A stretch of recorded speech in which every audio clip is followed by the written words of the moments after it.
This podcast is brought to you by the Islamic Center and NYU. For more information, visit our website at www.icnyu.org.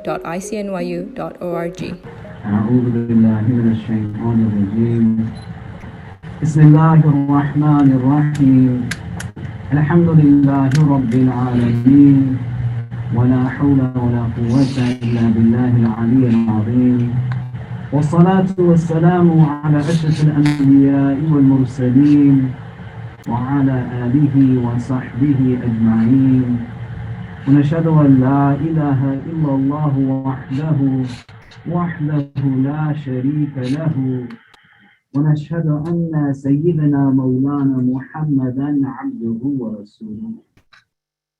In the name of Allah, the gracious, the merciful, all praise is due to Allah, the Lord of the universe, the Master of the Day of Judgment. I bear witness and testimony to the oneness of Allah, to His magnificence, His omnipotence, His might, His glory, to His being the creator and sustainer of all things, the giver of life, the guider of hearts, the master of the Day of Judgment. And I bear witness to the fact that Muhammad ibn Abdullah sallallahu alayhi wasallam, the servant and final messenger. May the peace and blessings of Allah be upon him and upon all those who choose to tread in his path until the last day. It said that solitude was a regular part of the Prophet sallallahu ta'ala alayhi wasallam's habit, his schedule. That even prior to his receiving of revelation, he would separate himself from the Meccan society in which he lived so that he could better understand how that society functioned and, more importantly, what his role was within it.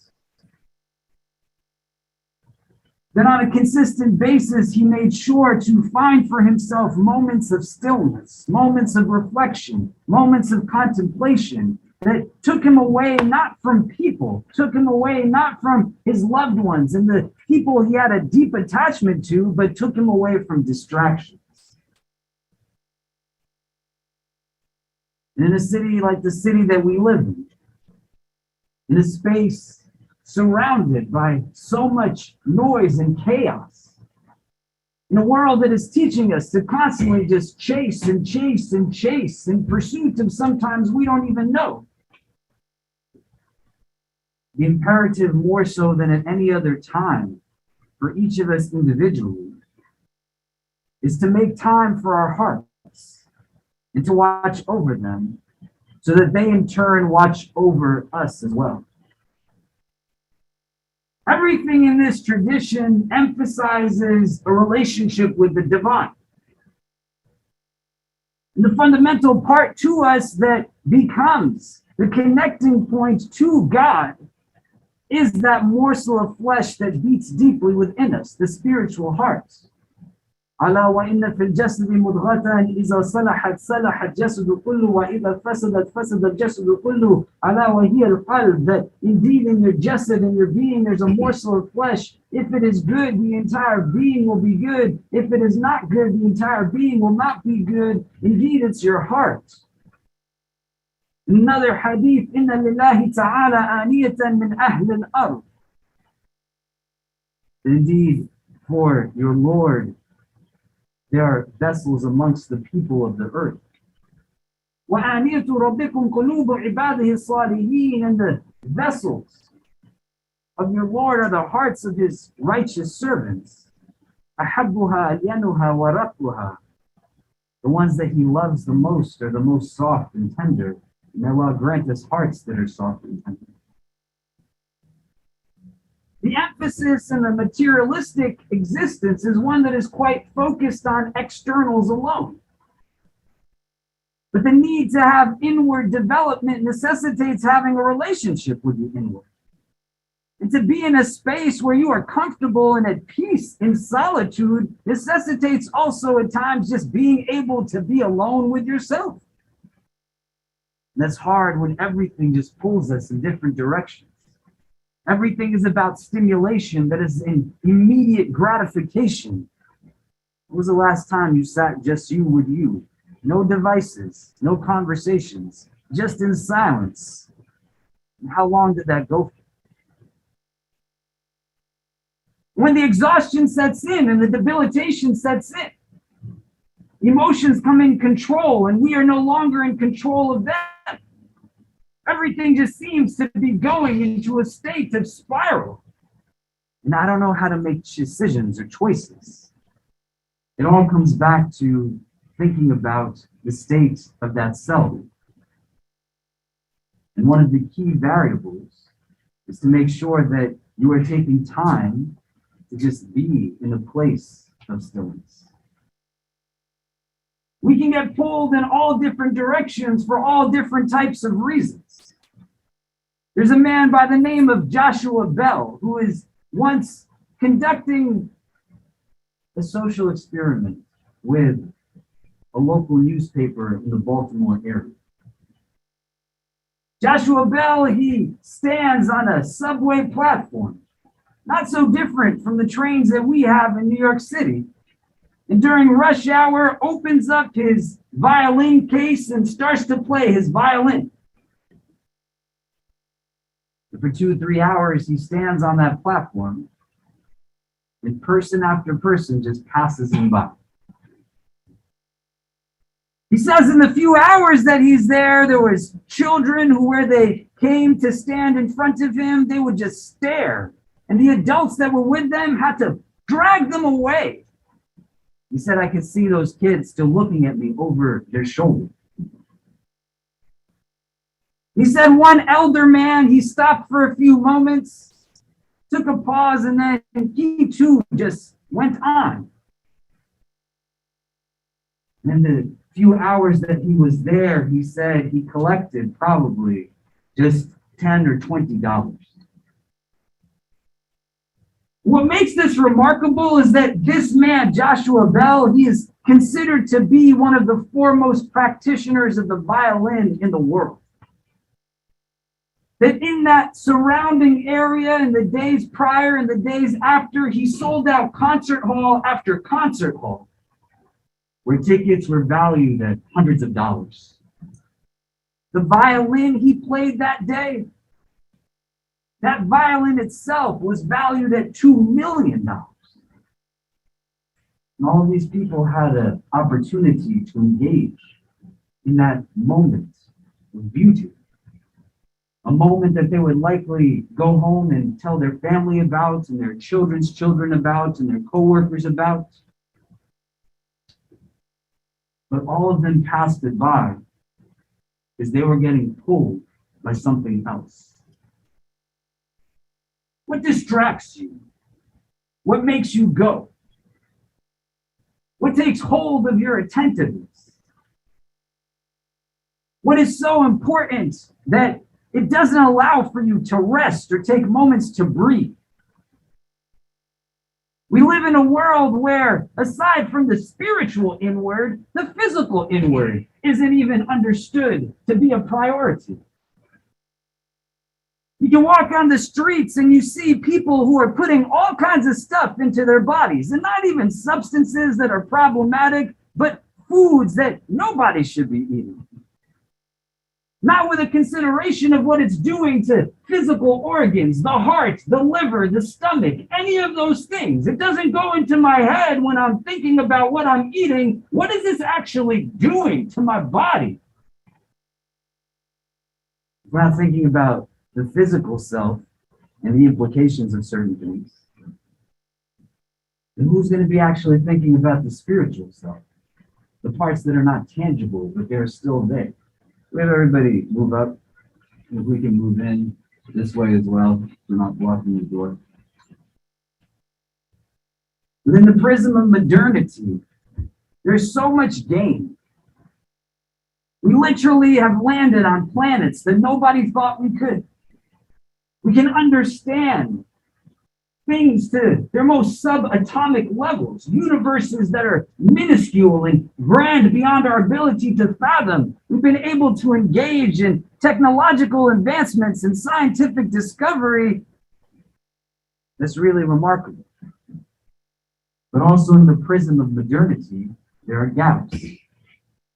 And one of the things that we see in the prism of modernity is a decreasing and diminishing of places of stillness. places of reflection.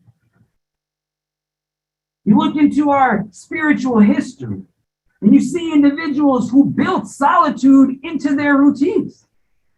When we talk about time management being self-management in last week's khutbah, you now want to start to instill points within your routine that prioritize, and taking moments for yourself in stillness are important.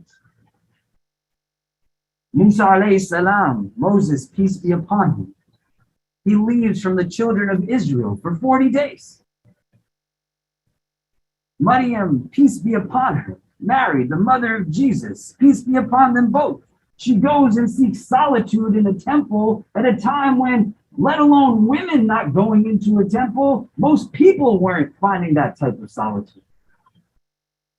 The Prophet Muhammad sallallahu ta'ala alayhi wasallam would regularly go. He is at the cave of Hira, atop of a mountain, seeking solitude when the angel Gabriel comes for the first time.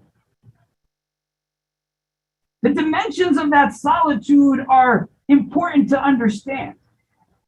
Because in each of these moments and so many more, it's when they're in those spaces and they have found rest and an ability to be away from distractions so they can ponder and see, what is it that I'm really putting my life into? Big things start to happen for them. Musa alayhi salam, Moses, peace be upon him, in his solitude, 40 days away, he speaks with Allah Azza wa Jal. Maryam, peace be upon her, the mother of Isa alayhi salam, when she is in that temple, food comes from nowhere. Zakaria alayhi salam says, where did this come from? She says, it came from God. The Prophet sallallahu alayhi wasallam, in his solitude, gets his first revelation. And their solitude is not about escapes from reality. Because as each one left, they came back to the people that they served.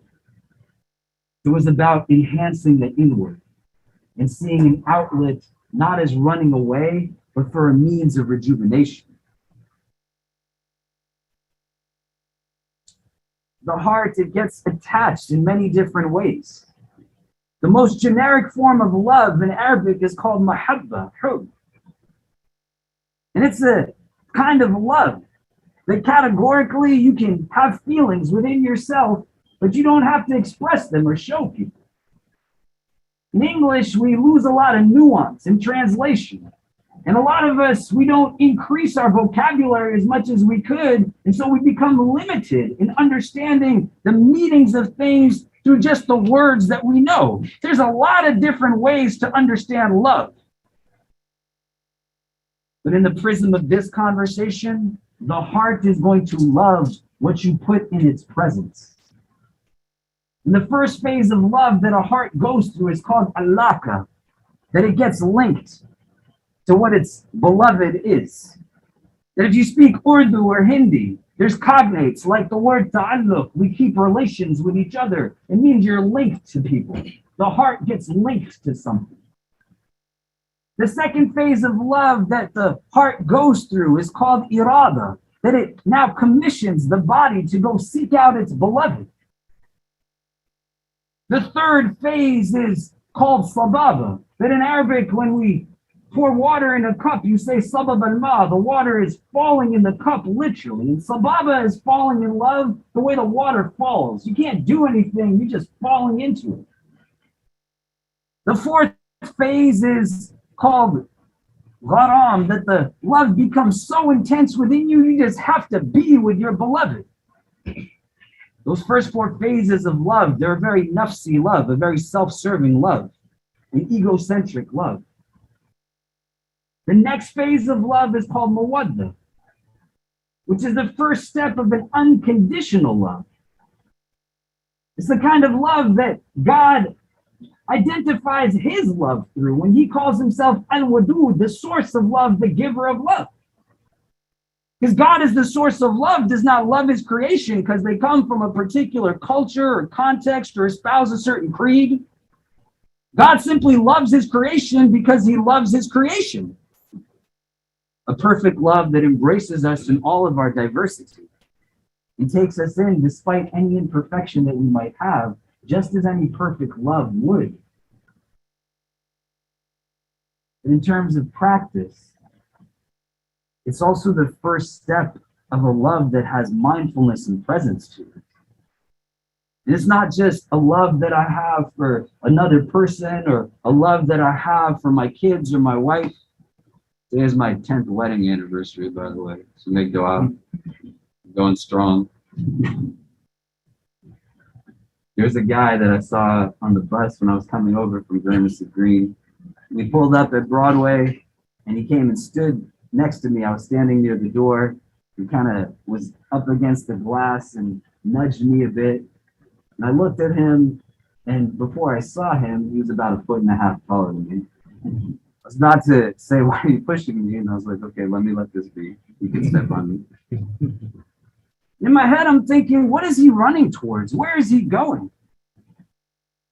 And then the door opens, and there's a young woman standing outside, and he goes to her, and they embrace one another.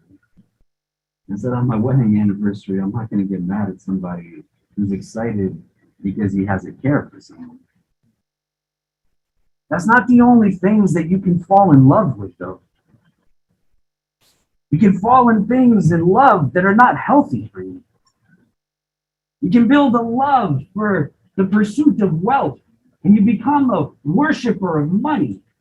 And then nothing is going to satisfy you. Nothing is going to make you feel good. The hadith says that the child of Adam, the son of Adam, you give him a mountain of gold, he's going to go seek another mountain. You can love physical beauty so much, and not just in the other, but in yourself, that you become a worshiper now of the physical self. And then as you get aged and get older, you're going to find your inside die again and again and again, because you're not going to know how to deal with the fact that the wrinkles come and that the inconsistencies come. You won't be able to find beauty in your aging self. But when you can get to a place where you're able to sit and to able to contemplate and say, why am I chasing after what I'm chasing after? Why am I going in pursuit of these things, and what is it giving to me?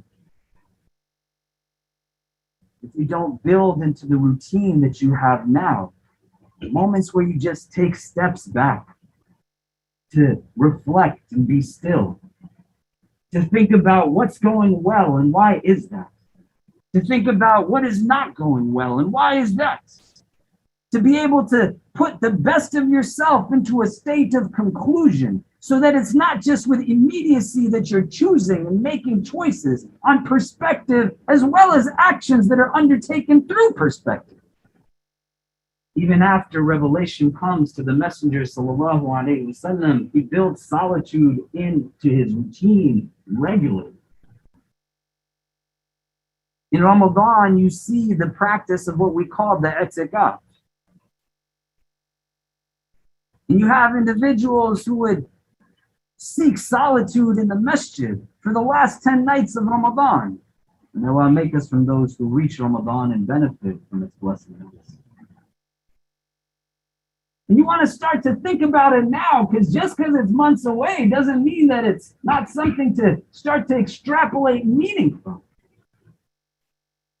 Per annum, he would regularly go to seek that. And when you are seeking itikaf, it's not that you are sitting alone by yourself in the middle of a desert. You are in a masjid surrounded by people, because it's not about being away from people. It's about being away from distractions, so that what you are consuming is not what you chase after every day that's giving you temporary satisfaction, but it's giving you the ability to think deeply from your mind and your heart.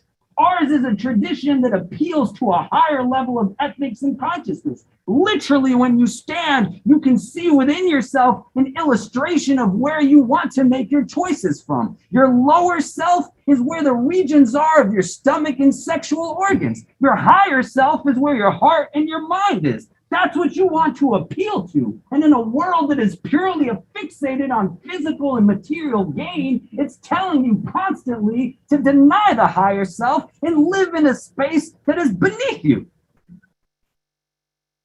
So you sit for a minute and you just engage in contemplation and reflection. You build it into your routine because you don't have to do it by yourself. Solitude and being alone is not loneliness. They're two very different things. You find a buddy, a friend, that you can be in a state of ease with. And you go and find comfort in spaces that are not hours and weeks and months at a time, but even just a few minutes in your routine that you can sit and gather yourself in a way to elevate that. The first time I did etikaf, and etikaf is a seclusion in the mosque, in the masjid, that Muslims do as per our tradition within the last 10 nights of Ramadan. I was a freshman in NYU the first time I did that practice. I was 18 years old. I'd only started to think about what religion means to me, was trying to figure out any of it. And back then, Ramadan was during winter break. You can tell how old I am. It was a long time ago. And because it was over the winter break, a lot of masajid, they were filled with young people, just like this gathering here. You don't want to wait till you're much older because one, our theology says you don't know when your time is coming. You don't put off till tomorrow what you can do today. And at 18, I went into that masjid and I sat with people and I was in a space now where I wasn't watching anything that was problematic. I wasn't hearing anything that was problematic. I was literally not eating so much because I was fasting. But not just seeing and hearing in the sense of what we might assume. I'm not talking just about what you watch on TV or the music you pump through your ears that are filled with objectifications of women and cursing and this kind of stuff. I'm talking about I wasn't hearing anybody yell at anybody else. I wasn't hearing anybody be racist to anybody else. I wasn't seeing television screens that were pumped with headlines that were saying that I didn't belong in this country. I wasn't in a space where social media was bombarding me and stimulating with me with all kinds of egocentricity and selfish greed and marketing ploys to tell me that what I need for happiness is to buy what somebody's selling me. All I was hearing was Quran being recited. I was seeing everybody give salams to everyone else. Can we have everyone move up again just one time?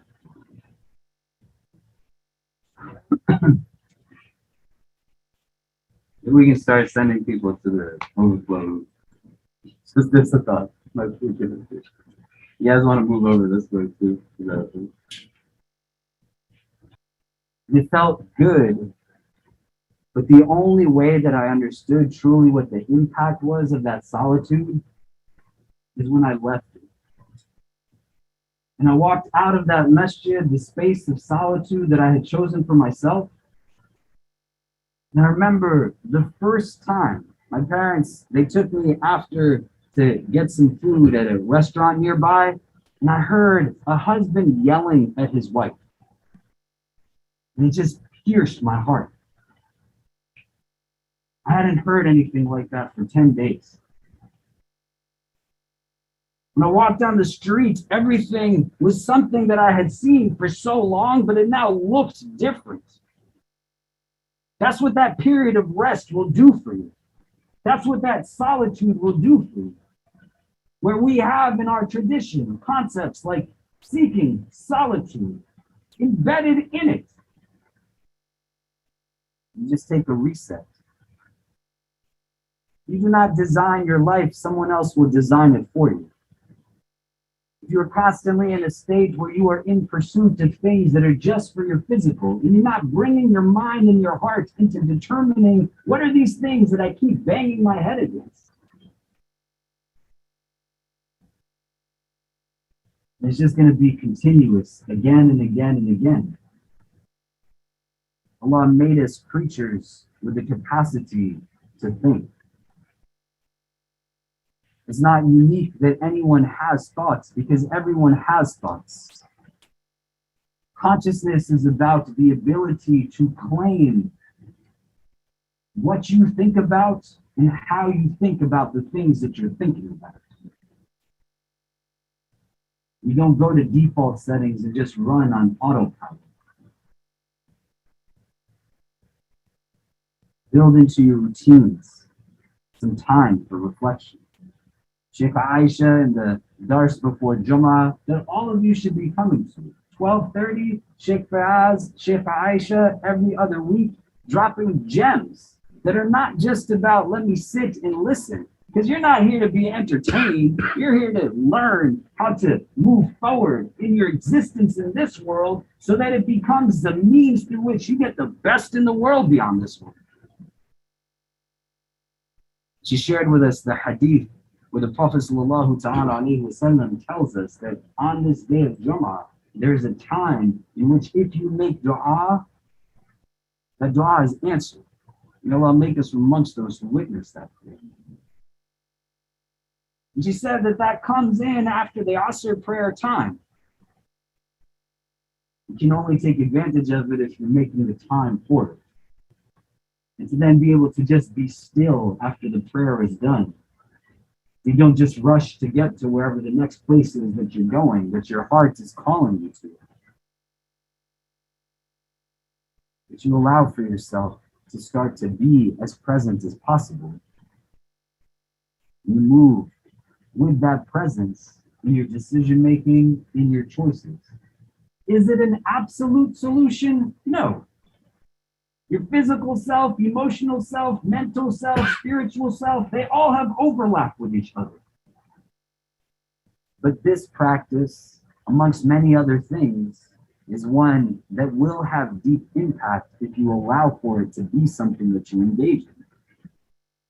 Don't take your cues from everybody else. This completely running after dunya and saying that that's what it is that I want to gain. If you want to know what your heart is attached to, on this day of Jummah, you sit down when the Fard prayer is done and just think about what are the things that you normally pray for. I've been to Mecca a bunch of times. May Allah grant us the invitation to visit his house again, to visit the illuminated city of his beloved Sallallahu Alaihi Wasallam, and end the oppression and injustices that come from that country. I've seen people hanging from the door of the Kaaba, literally pulling themselves by the sheets on it. And all they're making dua for is dunya, man. And I've sat with people who are in parts of this world that if somebody saw someone sitting in those spaces, they wouldn't say that those are places for the pious.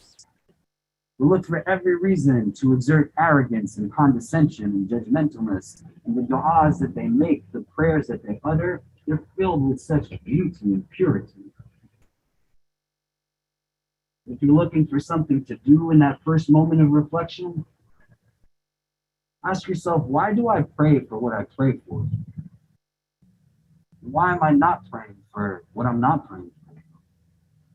Whose names are not present in my dua? And what is it that my dua is telling me is important to me and is a priority for me? And in those other moments of solitude, you rest and you reflect and contemplate more.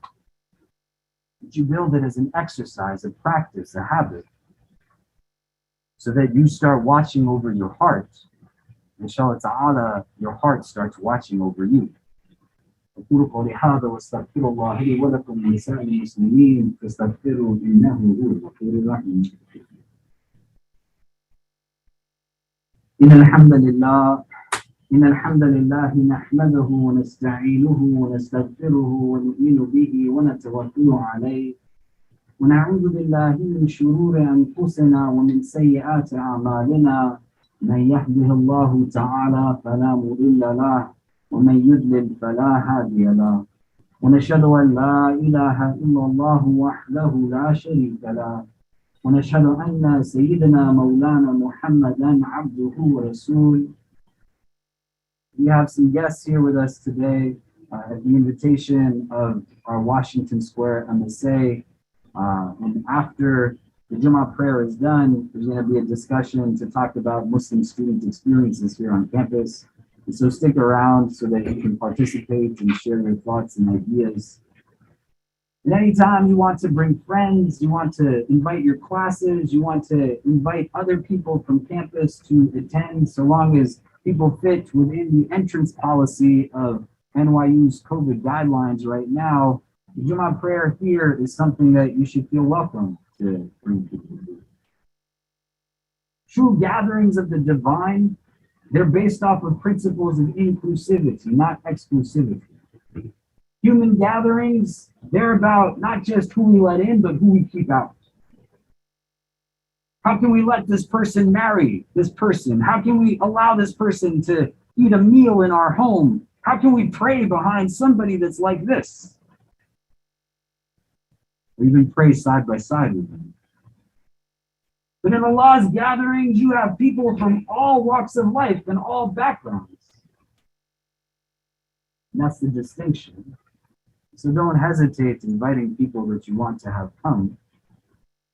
It's our honor and privilege to host people here in moments like this. And so if you can stay after and participate in the discussion that the MSA is going to be running with the guests who are here today, and continue to invite people in, inshallah. We're going to be continuing all of our halaqas over the course of the coming week, and other programs have started as well, which you're getting notifications of via email. Continue to come and be present in those spaces and let us know of other things that we could be doing, any feedback or suggestions, things that you have, inshallah ta'ala, we'll do our best to facilitate. And as I said last week, and I'll keep reiterating as people start to get accustomed to the space here, our staff is here for you. So if any of you need anything, looking for someone to talk to, someone to listen, you can reach out to us at really any time. We'd be happy to set up times to hear you, what's going on, and try to figure out where we can be a resource. And so some of your classmates have reached out with challenges around housing. Some are dealing with financial aid issues or classroom problems. Others with family issues. Others with relationship issues. Others struggling with their own wellness overall. Some dealing with grief and bereavement. Some dealing with being away from home for the first time. Some trying to just really figure out how to be Muslim when everyone around them is not the same kind of Muslim as they are. We're happy to listen to anything about that. And I know a lot of our guests who are here today from the Spiritual Life Center and are members of our broader spiritual life community. They're more than happy to do that as well. So let us know what we can be doing for you. Inshallah ta'ala, we'll do our best to serve you in whatever way you want to. إن الله وملائكته يصلون على النبي يا أيها الذين آمنوا صلوا عليه وسلموا تسليما اللهم صل وسلم وبارك على سيدنا محمد في الأولين وفي الآخرين اللهم صل وسلم وبارك على سيدنا محمد وعلى آله وصحبه وبارك وسلم يا أرحم الراحمين اللهم إنك عفو كريم تحب العفو فاعف عنا يا مقلب القلوب ثبت قلوبنا على دينك اللهم اجعلنا من المخلصين اللهم اجعلنا من المخلصين اللهم اجعلنا من المخلصين. We begin this supplication in your name, Ya Allah, and beseech you to send your choicest salutations upon your most beloved sallallahu ta'ala alayhi wa sallam. We ask that you shower your infinite mercy upon this gathering, granting each and every one who is present herein and our loved ones only the best in this world and the best in the next. We ask, Ya Allah, that if all of us are meant to be together only at this time, at this place, whether we are young or old, male or female, regardless of our race, our ethnicity, our social class, our country of origin, our cultural heritage, whether we are Muslim or come from a different walk of life, Ya Rabbi.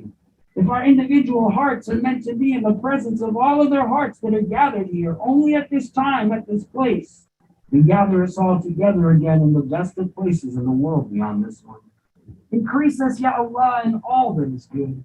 Increase us in courage, compassion, and confidence. Protect us from any affliction, anxiety, or anguish. Remove from our hearts any feelings of bitterness, jealousy, animosity, or envy towards any of your creation.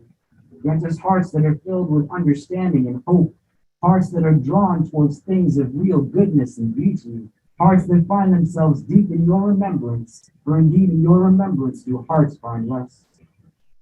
We ask, Ya Allah, that you make us from amongst those who take full benefit from this blessed day of Jummah, to seize every opening that you set forth for us for our gain and our benefit. Let not this day end without us being a means of goodness for someone else and for ourselves. Make us a means, Ya Allah, through which you give only that which is good for your creation. Through us, Ya Allah, feed your creation. Through us, Ya Allah, clothe your creation. Through us, Ya Allah, give shelter to your creation. Through us, Ya Allah, give strength to your creation. Through us, Ya Allah, give hope to your creation. Through us, Ya Allah, be generous to your creation. Through us, Ya Allah, be merciful to your creation. Through us, Ya Allah, love your creation. Make us from amongst those who have a deep love for ourselves, so that we might go with courage and confidence and give to this world everything that is in need of. Make us, Ya Rabb, the reason that people have hope in this world, never the reason that people might dread it. Protect us always from hearts that are not humble, tongues that are not wise, and eyes that have forgotten how to cry. Forgive us for our shortcomings and guide and bless us all. ربنا تقبل منا إنك أنت السميع العليم وتب علينا يا مولانا إنك أنت التواب الرحيم وصلى الله تعالى على خير خلقه محمد وآله وصحبه أجمعين برحمتك يا أرحم الراحمين وأقيموا الصلاة. If you would like to listen to more, please donate to www.icnyu.org/donate. For more of our virtual programs, go to www.icnyu.org/classes. If you have any questions, email us at info@icnyu.org.